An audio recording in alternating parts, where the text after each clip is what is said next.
ನೋಡ ಇದಕ್ಕೊಂದು ಹೆಬ್ಬೆಟ್ಟೊತ್ತು. ಒಂದ್ಸತಿ ರಾಣಿನ ಕೇಳ್ಕೊಂಡು ಬರ್ಲಾ?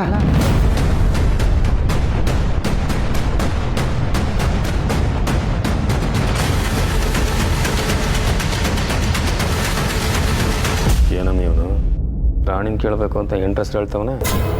ಮನು, ರಾಣಿನೇ ಹೇಳಿದ್ದು, ನೀನ್ ಈ ಪೇಪರ್ ಮೇಲೆ ಹೆಬ್ಬೆಟ್ಟು ಹಾಕಿದ್ರೆ ನಿನಗೆ ರಾಣಿ ಮೇಲೆ ಇಷ್ಟ ಇದೆ ಅಂತ ಅರ್ಥ ಅಂತೆ. ಈಗ ಗಂಡ ಹೆಂಡತಿಗೆ ಕುಂಕುಮ ಇಡಕ್ಕಿಲ್ವೇ? ಹಂಗೆಯಾ ನೀನು ಹೆಬ್ಬೆಟ್ಟಿಂದ ನೀಲಿ ಕುಂಕುಮನ ಈ ಪೇಪರ್ ಮೇಲೆ ಒತ್ತಿದ್ರೆ ಮುಗೀತು, ನಿನಗೆ ರಾಣಿ ಇಷ್ಟ ಅಂತ ಅರ್ಥ. ಹೌದಾ? ನನಗೆ ರಾಣಿ ಅಂದರೆ ಇಷ್ಟ. ನೀಲಿ ಕುಂಕುಮನ ನಾನು ಇಡ್ತೀನಿ. ಅಲ್ಲಲ್ಲಿ ಜಾಣವರಿ, ಕೊಡು ಕೊಡು ಕೊಡು ಕೊಡು ಕೊಡು ಹೆಬ್ಬೆಟ್ಟು ಕೊಡು ಹೆಬ್ಬೆಟ್ಟು ಕೊಡು ಹೆಬ್ಬೆಟ್ಟು ಕೊಡು ಕೊಡು. ಹಿಂಗೆ ಒತ್ತಬೇಕು.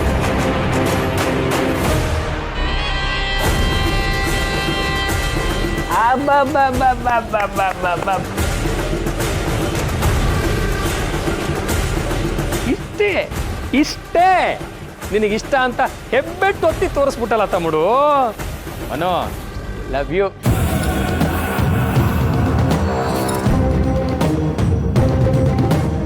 ಮನು, ಹೋಗಪ್ಪ, ಹೋಗಿ ಆರಾಮಾಗಿ ರೆಸ್ಟ್ ತಗೋ. ಇನ್ನು ರಾಣಿನ ಕರೆದು ಸೈನ್ ಹಾಕ್ಸ್ಬಿಟ್ರೆ ಮುಗೀತು. ಇರಿ, ನಾನೇ ಹೋಗಿ ಕರ್ಕೊಂಡು ಬರ್ತೀನಿ. ರಾಣಿ, ಸ್ವಲ್ಪ ಬಾಮ್ಮ ಇಲ್ಲಿ. ರಾಣಿ, ರಾಣಿ,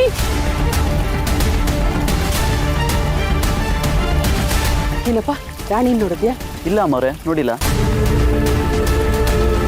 ಏನಮ್ಮ ರಾಣಿ ನೋಡಿದ್ಯಾ? ಇಲ್ಲ ಅಮ್ಮವ್ರೆ. ಎಲ್ಲಿ ಹೋದ್ಲು ಇವಳು? ಏನಕ್ಕ? ನಿನ್ನ ಹತ್ರ ಸ್ವಲ್ಪ ಕೆಲಸ ಇದೆ, ಬಾ. ಏನು ಕೆಲಸ? ಹೇಳ್ತೀನಿ ಬಾ. ರಾಣಿ, ನೀನು ಸ್ಕೂಲ್ಗೆ ಹೋಗಿದ್ಯಾ? ವಾ, ಆದರೆ SLC ಪೇಲು. ಓದಕ್ಕೆ ಬರುತ್ತಾ ನಿಂಗೆ? ಹ್ಞೂ, ಬರ್ತೈತೆ. ಓದ್ಬಿಟ್ರೆ ಗೊತ್ತಾಗುತ್ತೆ, ಅದಕ್ಕೆ ನಿಜಾನೇ ಹೇಳೋಣ ಅಂತ. ನಿಮ್ಮಿಬ್ರದ್ದು ಮದುವೆ ಆಗಿದೆಯಲ್ಲ, ಅಫಿಷಿಯಲ್ ಆಗಿ ಮದುವೆ ಸರ್ಟಿಫಿಕೇಟ್ ಮಾಡಿಸ್ಬೇಕಲ್ಲ, ಅದಕ್ಕೆ ನಿನ್ನ ಸೈನ್ ಬೇಕಾಗಿತ್ತು. ಓ, ಅದು ಸರ್ಕಾರದವ್ರು ಕೊಡ್ತಾರಲ್ಲ, ಅದೇ ಅಲ್ವಾ? ಹಾ, ಅದೇ. ಸೈನ್ ಮಾಡಿ. ಯಾವುದಕ್ಕೂ ಅತ್ತಿಗೆಗೊಂದ್ಕಿಂತ ಹೇಳ್ಬಿಡ್ಲಾ?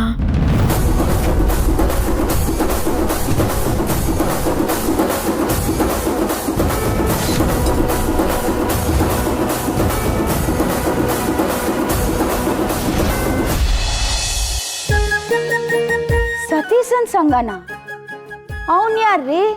ಏಯ್, ಸತೀಶನ್ ಸಂಘ ಅಲ್ಲ ಕಣೆ, ಅದು ಸತ್ಸಂಗ. ಹೇಳು. ನೀನಾ?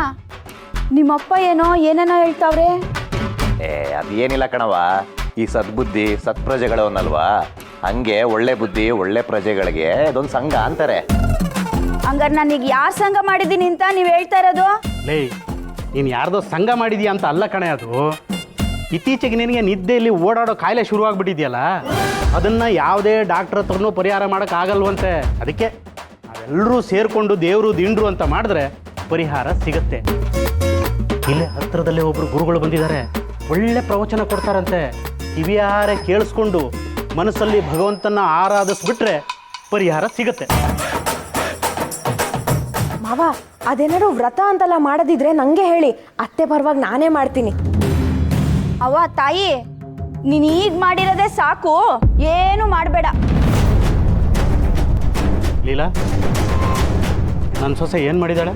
ಅಯ್ಯ, ನೀವೊಬ್ರು ಸುಮ್ಮನಿರ್ರಿ, ನನಗೆ ತಲೆನೋಯ್ತೈತೆ, ನಾನೆಲ್ಗೂ ಬರೋಕ್ಕಿಲ್ಲ.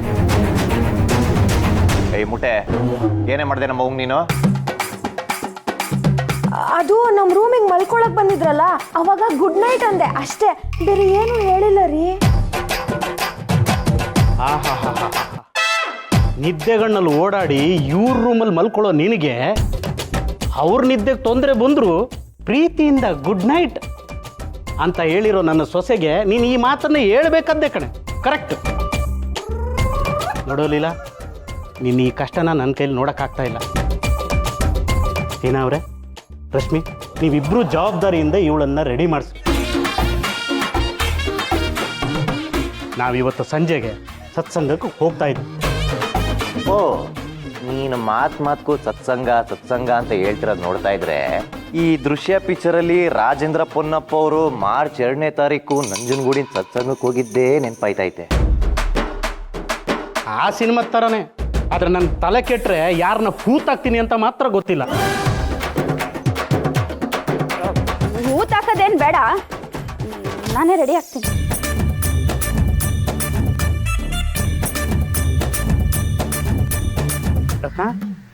ಹೇಳಿದ್ದೇನವ್ವ ನಿಮ್ಮಣ್ಣಂಗೆ?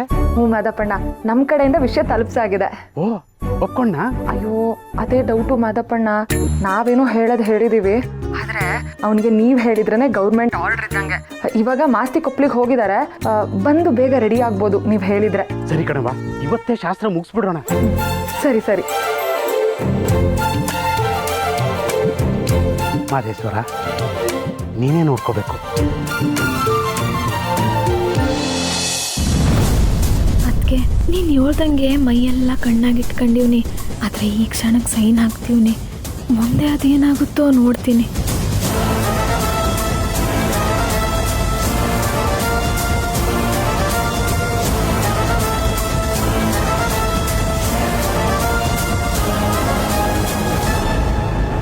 ಅಯ್ಯೋ ಭಗವಂತ, ಸೈನ್ ಆಗೇ ಹೋಯ್ತಲ್ಲ.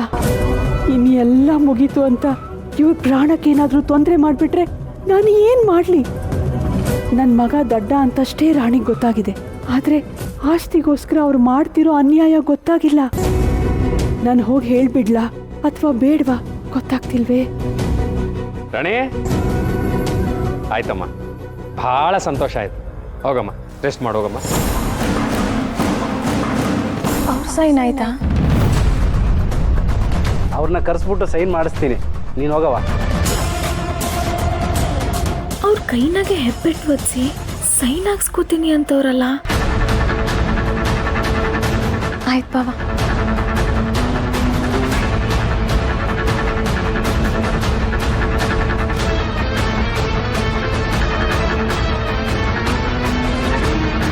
ಅಬ್ಬಾ, ಸೈನ್ ಆಯ್ತು. ನಾಗ, ಇಂದ್ರ, ಮೆಚ್ಚಿದೆ ನಿಮ್ಮನ್ನ. ಬರೀ ಅವ್ರನ್ನೇ ಮೆಚ್ಚು. ನನಗೊಂದು ಮದುವೆ ಮಾಡಿಸಿದ್ರೆ ಇಡೀ ಊರು ಮೆಚ್ಚೋ ಅಂತ ಮಕ್ಕಳನ್ನ ಎತ್ಕೊಡ್ತಿದ್ದೆ. ಅದು ನೀನು ಹಣಕ್ಕೆ ಬರ್ದಿಲ್ಲ, ಅಮ್ಮಿಕೊಂಡು ಹೋಗ್ಲಾ, ಬೇಕಾರೆ ಪೆದ್ದಂಗೆ ಮಗ ಆಗ್ಬಿಡ್ತದೆ. ನಿನಗೆ ಹಾಕಿಲ್ಲ. ಆ ಪೆದ್ನನ ಮಗನಿಗಿರೋ ಗಂಡಸ್ತಾನ ನನಗಿಲ್ಲ ಅಂತೀರಾ? ತೋರಿಸ್ತೀನಿ. ಅಜ್ಜಿ, ಅವನ ಬಗ್ಗೆ ತಲೆ ಕೆಡ್ಸ್ಕೊಳ್ಬೇಡಿ. ಆಸ್ತಿ ಎಲ್ಲ ನಿಮ್ಮ ಕೈಗೆ ಬರಬೇಕು ಅನ್ನೋದು ನಿಮ್ಮ ಆಸೆ. ಅದನ್ನು ನಾವಿವತ್ತು ಈಡೇರಿಸಿದ್ದೀವಿ. ಒಂದು ಸಾರ್ತಿ ಆಸ್ತಿ ನನ್ನ ಕೈಗೆ ಬರಲಿ, ಆಮೇಲೆ ಈ 3 ಹೆಣ್ಣನ್ನು ಆಚೆ ಕಳಿಸ್ತೀನಿ. ಆ ಸುಮ್ತಿ ಎಷ್ಟು ದಿವಸ ನಮ್ಮ ಮನೆಯಲ್ಲಿ ಕೆಲಸ ಮಾಡ್ಕೊಂಡಿದ್ಲು. ಆ ಪೆದ್ದ ನನ್ನ ಮಗ ರಾಣಿ, ಇವ್ರು 3 ಜನಕ್ಕೂ ನಮ್ಮ ತೋಟದಲ್ಲಿ ಯಾವುದಾದ್ರೂ ಒಂದು ಮೂಲೆಯಲ್ಲಿ ಹೂಳಕ್ಕೆ ಜಾಗ ಕೊಟ್ರಾಯ್ತು. ಈ ಕಲಿಯುಗದಾಗ ನಿನ್ನಂತ ಅಜ್ಜಿನ ಪಡೆದಿರೋ ನಾನೇ ಧನ್ಯ. ಗ್ರೇಟ್ ಅಜ್ಜಿ, ನೀನು ಗ್ರೇಟ್. ಭಗವಂತ, ಎಂತ ಮ್ಯಾಜಿಕ್ ಅಜ್ಜಿನ ಕೊಟ್ಟಿದ್ದೀಯಪ್ಪ.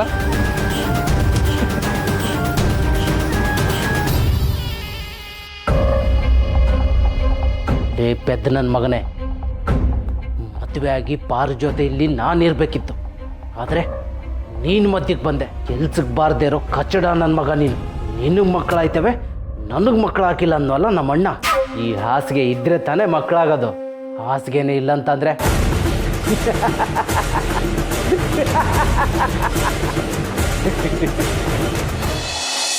ಅತ್ತೆ, ಹೊತ್ತಲ್ಲಿ ಕರಿತೀರಾ, ಫೋನಲ್ಲಿ ಮಾತಾಡೋಣ ಅಂದ್ರೆ ಬೇಡ ಅಂತೀರಾ. ಏನತ್ತೆ ನಿಮ್ಮ ಪ್ರಾಬ್ಲಮ್ಮು? ಅಯ್ಯೋ, ನನಗೆ ಯಾಕೆ ಗೊತ್ತಾಯ್ತು ಪ್ರಾಬ್ಲಮ್ಮು? ನಂದಲ್ಲ ನನ್ನ ಗೋಪಾಲ ಅಂತ ಸುಮ್ಮನಿದ್ದಿದ್ರೆ ನನ್ನ ಜೀವನನು ಬಂಗಾರದಂಗೆ ಇರೋದು. ನಿನ್ನ ಜೀವನದ ಬಗ್ಗೆ ಯೋಚನೆ ಮಾಡ್ತಿದ್ದೀನಿ ನೋಡು, ಅದಕ್ಕೆ ತಲೆ ಬಿಸಿ ಹೊಸಿ ಎಚ್ಕೆನೆ ಆಗೈತೆ. ಯೋಚನೆ ಮಾಡೋದು, ತಲೆ ಕೆಡ್ಸ್ಕೊಳ್ಳೋದು ಬಿಟ್ರೆ ಬೇರೆ ಏನತ್ತೆ ಮಾಡ್ತೀರಾ ನೀವು? ನನ್ನ ವಿಷಯ ಯಾರಿಗಾರ ಗೊತ್ತಾದ್ರೆ ತುಪ್ಪಕ್ಕಂತ ಮುಖಕ್ಕೆ ಉಗಿತಾರೆ. ಏನ್ ಇವಳ ಜೀವನ 6ಕ್ಕೆ ಏರ್ಲಿಲ್ಲ 3ಕ್ಕೆ ಇಳಿಲಿಲ್ಲ ಅಂತ. ಉಗಿಯೋರ್ಗೇನು ಉಗಿತಾರೆ, ಬೈತಾರೆ. ಆ ಭಗವಂತ ನಮ್ಮ ಜೀವನದಾಗ ಆಡ್ತಿರೋ ಆಟವ ಯಾರ್ಯಾರಿಗೆ ಅಂತ ಹೇಳೋಣ. ನಿಂದೊಳ್ಳೆ ಆಟ ಆಡ್ತಿರೋದು ನೀವತ್ತೆ. ಶಿವಣ್ಣ ನನಗೆ ಬೈದ್ಮೇಲೆ ನನ್ನ ಪಾಡಿಗೆ ನಾನು ಸುಮ್ಮನೆ ಇದ್ದೆ. ನೀವೇ ಪ್ರೀತಿ ಅಂದ್ರೆ ಅದು ಇದು ಅಂತ ಆಸೆ ಹುಡ್ಸಿ ನನ್ನ ಕರ್ಕೊಂಬಂದಿದ್ದು. ಅಯ್ಯೋ, ನೀನೇ ನಮ್ಮ ಮನೆ ಸೊಸೆ ಆಗ್ಬೇಕು ಅಂತ ನಮ್ಮ ತಾಯಿ ಸತ್ವಾಗ್ಲೂ ನಾನು ಅನ್ಕೊಂಡಿದ್ದೀನಿ. ನಿಂಗದ ಅರ್ಥ ಆಯ್ತಿಲ್ಲ ಅಷ್ಟೇಯ. ಆಸೆ ಇದ್ರೆ ಈಡೇರಲ್ಲ ಅತ್ತೆ. ಆಸೆನ ಈಡೇರಿಸ್ಕೊಬೇಕಂದ್ರೆ ಪ್ರಯತ್ನ ಮಾಡಬೇಕು. ಹೌದು ಕಣವ, ನಮ್ಮನ್ಯಾಗು ನನ್ನ ಗಂಡ ಅನಿಸ್ಕೊಂಡಿರೋನೊಬ್ಬವನೇ ಆಯಪ್ಪನು ಪ್ರಯತ್ನ ಪಡ್ತಾವ್ರೆ. ಅದೆಂತ ಪ್ರಯತ್ನ ಅಂತೀಯ, ನೋಡಕ್ 2 ಕಣ್ಣು ಸಾಲದು. ಪ್ರಯತ್ನನಾ? ಏನತ್ತೆ ಅದು? ಏನು ಅಂತ ಹೇಳೋಣ, ಅದನ್ನ ಅವರಿಬ್ರು ಒಂದಾಗ್ಲಿ ಅಂತ ಸದ್ಯ ಇಬ್ರು ಸೇರಿಸಿ ಗಮ್ಮೊಂದ್ ಹಾಕಿಲ್ಲ ಅಷ್ಟೇಯ. ಅಂದ್ರೆ ಅವರಿಬ್ರು ಇದುವರೆಗೂ ಇಲ್ಲ ಕಣವ, ಒಂದಾಗಿಲ್ಲ. ಅಯ್ಯೋ, ನಿನ್ನ ಹತ್ರ ಏನ್ ಮುಜ್ಗಾರ, ನೀನು ನನ್ನ ಸೊಸೆ ಆಗೋಳು. ಹೇಳ್ತೀನಿ ಕೇಳಿಸ್ಕ. ಆ ರಶ್ಮಿ ಜೊತೆ ಸೀನಾ ಸೇರವ್ನೆ ಅಂತ ನಾನೇ ತೆಪ್ ತಿಳ್ಕೊಂಡಿದ್ದೆ. ಆದ್ರೆ ಅವರಿಬ್ರು ದೂರನೇ ಅವರೇ ಅಂತ ಸತ್ಯ ಗೊತ್ತಾಗೈತೆ. ನನಗೆ ಗೊತ್ತು ಅತ್ತೆ, ಸೀನನ್ ಮನ್ಸಲ್ಲಿ ನಾನೇ ಇರೋದು, ಅವ್ನಿಗೆ ನನ್ನ ಮೇಲೆ ಪ್ರೀತಿ ಅಂತ.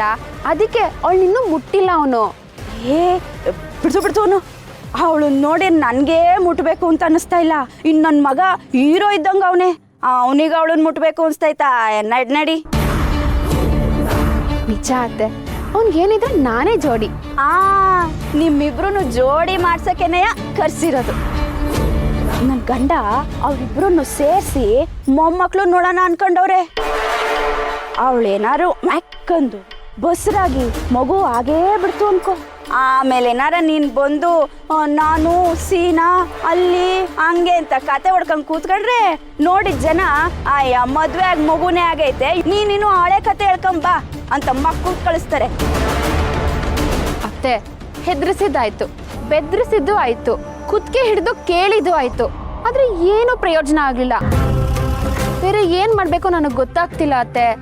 ಕಣ್ಣೀರು ಕರಗದಿರೋ ಗಂಡ್ ಜನ್ಮನೆ ಇಲ್ಲ ಕಣ್ ಪಿಂಕಿ. ಅದೇನೋ ಅಂತಾರಲ್ಲ, ಈ ಎಮೋಷನಲ್, ಅದನ್ನ ಇಟ್ಕೊಂಡು ಆಟ ಆಡಿಸ್ಬೇಕು. ಅಯ್ಯೋ ನಮ್ಮ ಪಿಂಕಿ ನನಗೋಸ್ಕರ ಸೊರಗ್ತಾಳೆ, ಕರಗ್ತಾಳೆ ಅಂತ ಯೋಚನೆ ಮಾಡಿ ಕೊರಗಬೇಕು.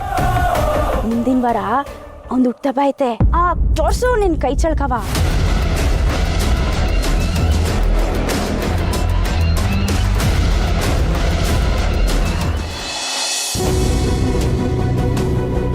ಏನೋ ಸುಟ್ಟು ವಾಸನೆ ಬತ್ತೈತಲ್ಲ. ಅಯ್ಯ, ಇಲ್ಲಿರೋ ಹಾಸಿಗೆ ಎಲ್ಲೋಯ್ತು? ಅಕ್ಕ, ಅತ್ತೆ, ಮುಸಿ ಬೇಗ ಬನ್ನಿ. ಅತ್ತೆ, ಏನಮ್ಮ, ಏನಾಯ್ತು? ಅತ್ತೆ, ಇಲ್ಲಿರೋ ಹಾಸಿಗೆನೆ ಕಾಣಿಸ್ತಿಲ್ಲ. ಏನೋ ಸುಟ್ಟಿರೋ ವಾಸನೆ ಬತ್ತೈತೆ. ಹೌದಲ್ಲ,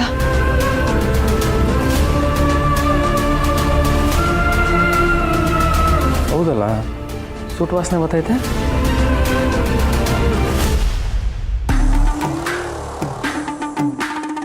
ಇದು ಯಾರು ಮಾಡೋರು ಅಂತ ನನಗೆ ಗೊತ್ತೈತೆ.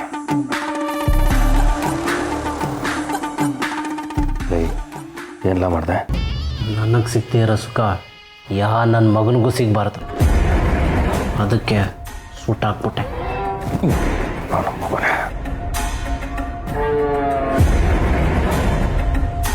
ಮುಂದೆ ಕೆಲಸ ಆಯ್ತು.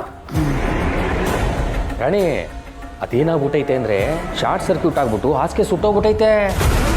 ನಮ್ಮ ಸೋಮ ಕರೆಕ್ಟ್ ಟೈಮಿಗೆ ಬಂದು ಕೆಲಸದವ್ರ ಹತ್ರ ಹಾಸಿಗೆ ತೆಗೆದು ಆಚೆ ಹಾಕ್ಸೋನೆ.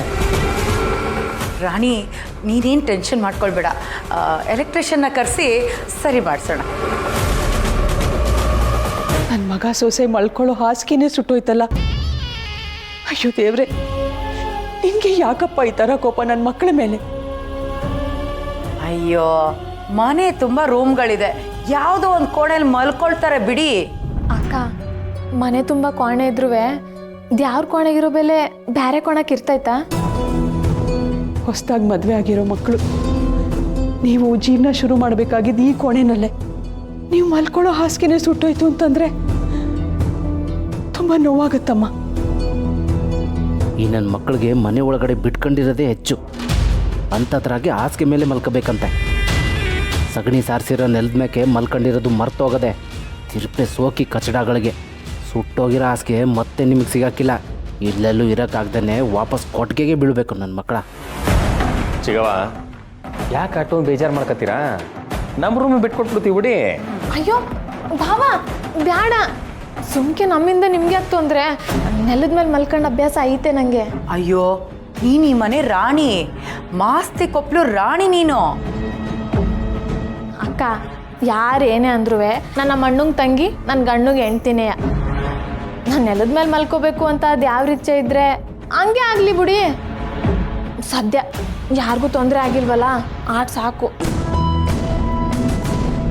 ದೇವ್ರೆ ಬತ್ತನ ನಿನಗೆ ಹಾಸಿಗೆ ಕೊಡೋಕ್ಕೆ. ಅಬ್ಬಬ್ಬಬ್ಬಬ್ಬಬ್ಬ, ಇವಳು ರಾಣಿ ಅಲ್ಲ, ಡೌರಾಣಿ.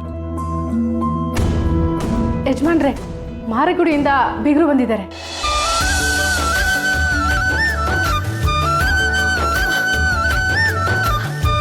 ಅಣ್ಣ ಬಂದವನ? ಅಣ್ಣ ರಾಣಿ ರಾಣಿ ಸಂದಾಗಿದ್ದೀನವಾ? ನೀನು ಚೆನ್ನಾಗಿದ್ಯಾ?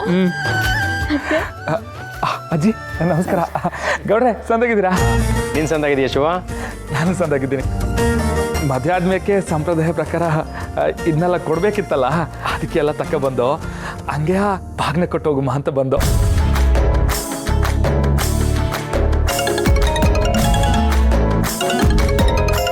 ಶಿವ, ಒಂದೇ ನಿಮಿಷ ಬಂದೆ. ಸರಿ ಗೌಡ್ರೆ.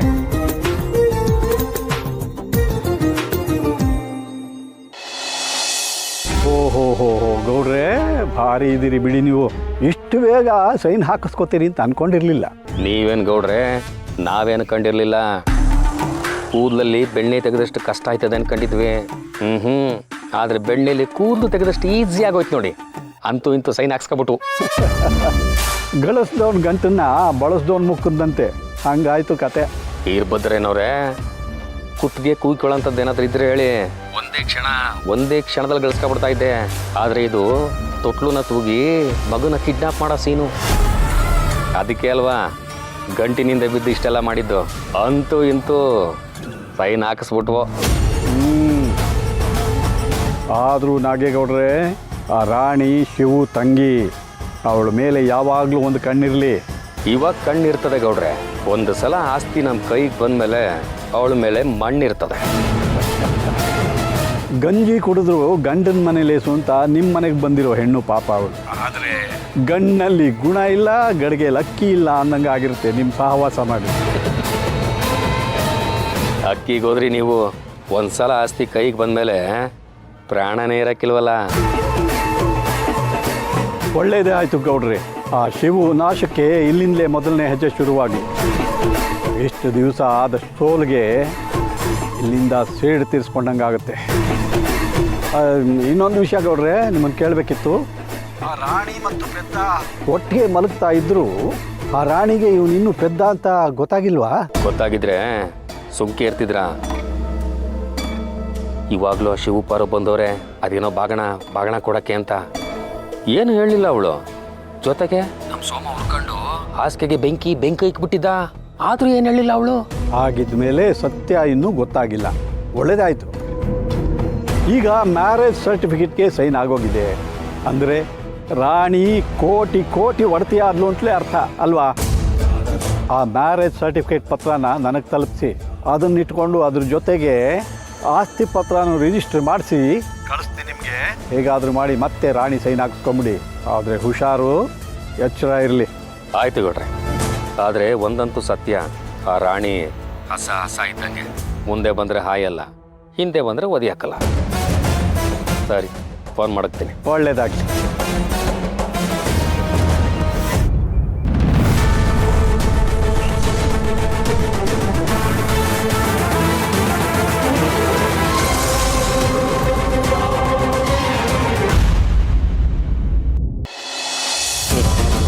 ಶಿವು ಫೋನ್. ಯಾರು ತವ ಮಾತಾಡ್ತಿದ್ರಿ ಗೌಡ್ರೆ? ಅದು ನೀವು ಯಾರು ತವ ಮಾತಾಡ್ತಿದ್ರಿ ಅನ್ನೋದು ನನಗೆ ಬ್ಯಾಡ್ದೆ ರೈಸ್ಯ. ಆದರೆ ರಾಣಿನ ಮನಗೌಡ್ರು ಮಲಿಕಳು ಹಾಸಿಗೆ ಸುಟ್ಟೋಗೈತಂತೆ. ಓ, ಅದು ಶಾರ್ಟ್ ಸರ್ಕ್ಯೂಟಪ್ಪ. ಪುಣ್ಯ, ಯಾರಿಗೂ ಏನು ಆಗಲಿಲ್ಲ. ಆಗಂಗೂ ಇಲ್ಲ ಗೌಡ್ರೆ. ನಮ್ಮ ತಂಗಿ ಮ್ಯಾಕೆ ಒಂದೇ ಒಂದು ಗೆರೆನೂ ಬೀಳಂಗಿಲ್ಲ. ಹಾಸಿಗೆನಾಗೆ ಯಾರು ಇರಲಿಲ್ಲ. ಒಳ್ಳೇದಾಯ್ತು. ನನ್ನ ತಂಗಿ ಗಂಡನು ಹಾಸಿಗೆ ಮ್ಯಾಕೆ ಎದ್ದಿದ್ರೆ ಏನು ಗತಿ ಗೌಡ್ರೆ? ಏನು ಗತಿ? ನಿಮ್ಮದು ಅರಮನೆನೇ ಇರ್ಬೋದು, ಆದರೆ ಇಲ್ಲಿರೋ ಜನರ ಜೀವದ ಮ್ಯಾಕೆ ಅಪಾಯ ಆಗಂತ ಘಟನೆ ಆಯ್ತದೆ ಅಂದರೆ ಹೆಂಗೆ ಗೌಡ್ರೆ? ನಂದು ಪುಟ್ಟ ಮನೆನೇ, ಒಂದು ಹಾಲು 2 ರೂಮು, ಒಂದು ಅಡಿಗೆ ಕೋಣೆ ಆಟೆ. ಆದರೆ ಇವತ್ತಿನ ಗಂಟ ಯಾರಿಗೂ ಏನು ಆಗ್ದಂಗೆ ನಾನು ನೋಡ್ಕೊ ಬಂದಿವ್ರಿ. ಮನೆ ಜನರ ಜೀವ ಅಂದರೆ ಆಟೊಂದು ಅಕ್ರೆ ನಂಗೆ. ಅದನ್ನ ನೀವು ಒಸಿ ಬೆಳೆಸ್ಕೊಂಡ್ರೆ ಒಳ್ಳೇದು. ಶಿವು, ನಮ್ಮ ಮನೆ ಜನ ಅಂದರೆ ನಮಗೆ ದ್ಯಾವ್ರು ಇದ್ದಂಗಪ್ಪ. ನೀನು ಯಾಕೆ ಇಷ್ಟೊಂದು ಟೆನ್ಷನ್ ಮಾಡ್ಕೊಂಡಿದೀಯಾ? ಏನಮ್ಮ ಪಾರ್ವತಿ, ಇಷ್ಟೊಂದು ಟೆನ್ಷನ್ ಮಾಡ್ಕೊಂಡ್ರೆ ಹೆಂಗೆ? ಗೌಡ್ರೆ, ನನ್ನ ಗಂಡನ್ನ ಯಾವ ವಿಷಯದಲ್ಲಿ ಬೇಕಿದ್ರೂ ಸಮಾಧಾನ ಮಾಡ್ಬೋದು. ಆದರೆ ತಂಗಿರ ವಿಷಯ ಬಂದರೆ ಮದ ಬಂದಿರೋ ಆನೆ ನೋಡಿದಿರಲ್ಲ, ಹಾಗೆ 100 ಜನ ಬಂದರೂ ಬಗ್ಸೋಕ್ಕಾಗಲ್ಲ.